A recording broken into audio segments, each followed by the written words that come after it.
एक बड़े से जंगल में पुष्पराज नाम का एक बड़ा स्मगलर हुआ करता था। उसके पास बहुत से लोग काम करते थे। वो लाल चंदन के पेड़ों को काटता था। उन्हें उसके पास मौजूद हाथी उठाकर ले जाते थे और उसके आदमी लॉरियों में लाल चंदन को चढ़ाते थे। वहाँ से लॉरी निकलते थे।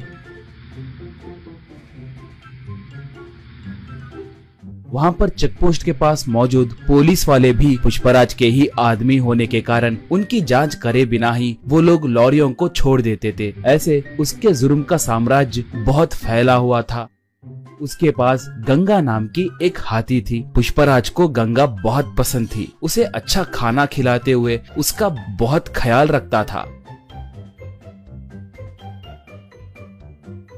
वो भी पुष्पराज को अपने ऊपर बिठाकर घूमते रहती थी।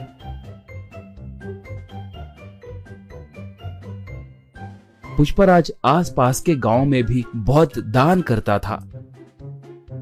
इसलिए अगर गांव में कभी कोई पुलिस की गाड़ी आती तो उस गांव में रहने वाले पुष्पराज के आदमी तुरंत पुष्पराज को फोन करके उसे जानकारी देते थे। इससे पुष्पराज सतर्क होकर जंगल में दूसरे इलाके को अपने आदमियों के साथ मिलके चला जाता था। पुलिस वाले आकर वहां पर देखे तो उन्हें कोई नहीं दिखते थे। इससे वो लोग सर पकड़ लेते थे। एक बार उस इलाके को एक नया एसपी आया। उसका नाम शेखावत था। वो बहुत बड़ा रिश्वतखोर और भ्रष्ट ऑफिसर था। वो बहुत बड़ा क्रूर और मूर्ख आदमी था। वो जैसे तैसे पुष्पराज को पकड़ने के लिए देख रहा था। एक बार गलती से गंगा एक घाटी में गिर गई, मगर वो पूरी तरह से घाटी में गिरे बिना नीचे एक बड़े से पत्थर के बीच में फंस गई थी। वो हाथी उसे बचाने के लिए चिंगाड़ने लगी।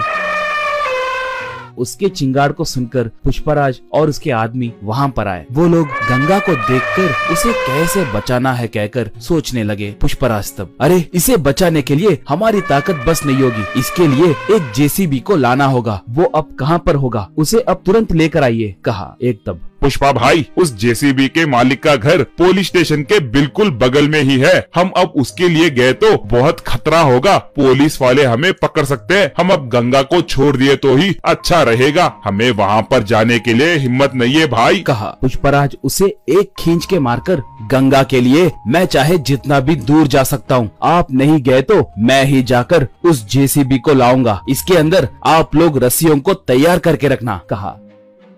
ऐसे वो बाइक को लेकर गांव में आया।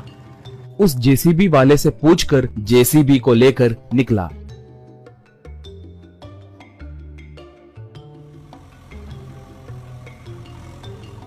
उसे देखकर एक पुलिस इन्फॉर्मर शेखावत को फोन करके पूरी बात बताया। बस शेखावत तुरंत अपने जीप में निकला। पुष्पराज पहाड़ के पास पहुंचकर जेसीबी को रस्सियां बांधकर उनसे गंगा को ऊपर खींचकर उसे बचाया। गंगा ऊपर आकर खुशी से चिंगाड़ने लगी। पुष्पराज को अपने सूंड से आशीर्वाद दी। इतने में शेखावत वहां पर आकर बंदूक से पुष्पराज पे निशाना साधा।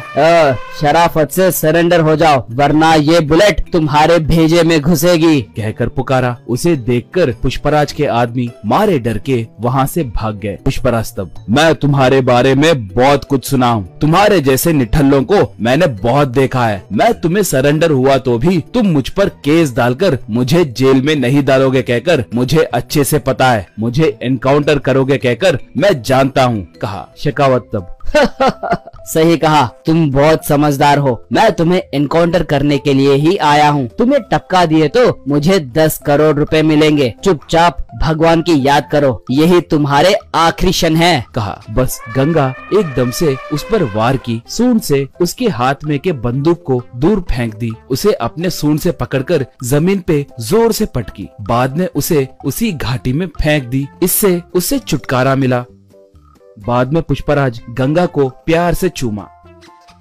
उसके ऊपर बैठकर जंगल की ओर निकला पुष्पराज। दोस्तों, आपको ये कहानी पसंद आई तो दया करके हमारे चैनल को सब्सक्राइब कीजिए। उसके साथ साथ वीडियो को लाइक मार के आपके दोस्तों को शेयर भी कीजिए। पुष्पा 2 के लिए कौन कौन इंतजार कर रहा है हमें कमेंट में बताइए। धन्यवाद।